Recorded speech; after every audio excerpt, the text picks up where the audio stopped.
Subscribe कीजिए हमारे YouTube channel को और इस बेल आइकन के ऊपर क्लिक कीजिए हमारे लेटेस्ट वीडियो को सबसे पहले देखने के लिए।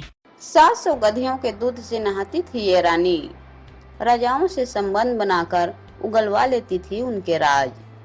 नमस्कार दोस्तों, स्वागत है आप सभी का हमारे YouTube चैनल पर। दोस्तों, राजा महाराजाओं के जमाने में बाजार में कोई ब्यूटी प्रोडक्ट्स नहीं मिलते थे, फिर भी उस जमाने की रानियां बला की खूबसूरत होती थी। हर रानी की सुंदरता का अपना राज होता था। आज हम आपको मिस्र की रानी क्लियोपेट्रा की सुंदरता का राज बताने जा रहे हैं। कहा जाता है कि रानी क्लियोपेट्रा बेहद सुंदर थी। उनकी खूबसूरती के कई राजा और सैन्य अधिकारी कायल थे।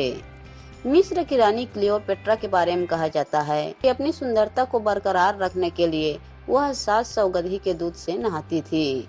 इसके अलावा रानी के बारे में और भी कई कहानियां प्रचलित है। उन्हें अपने दौर की सबसे रहस्यमयी रानी भी माना जाता है। उनके पास ज्ञान का भंडार था।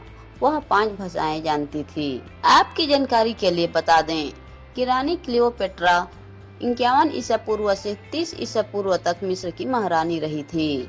उन्हें अपने दौर की सबसे सुंदर और अमीर रानी भी कहा जाता है। उनकी पर्सनैलिटी रहस्यों से भरी हुई थी। कहा जाता है कि उनके कई पुरुषों के साथ संबंध थे। राजा से लेकर सैन्य अधिकारी तक हर कोई उनकी सुंदरता के जाल में फंस जाता था। वे अपनी खूबसूरती के दम पर किसी से भी कोई भी काम करवा लेती थी। अपनी सुंदरता और पुरुषों से संबंध के चलते वे सभी राजाओं के राज जानती थी। रानी क्लियोपेट्रा की मौत एक बड़ा रहस्य थी। वे सिर्फ 39 वर्ष की उम्र में ही दुनिया को अलविदा कह गई थी। उनकी मौत को लेकर भी कई कहानियां हैं। कोई कहता है कि रानी क्लियोपेट्रा ने खुद को सांप से डंक लगवाकर खुदकुशी कर ली थी। वहीं कुछ लोगों का मानना है कि उनकी मौत मादक पदार्थों के सेवन से हुई थी। इसके अलावा कुछ तो ये भी कहते हैं कि रानी क्लियोपेट्रा की मौत आत्महत्या नहीं मर्डर था। उन्हें सांप से कटवाकर मरवा दिया गया था।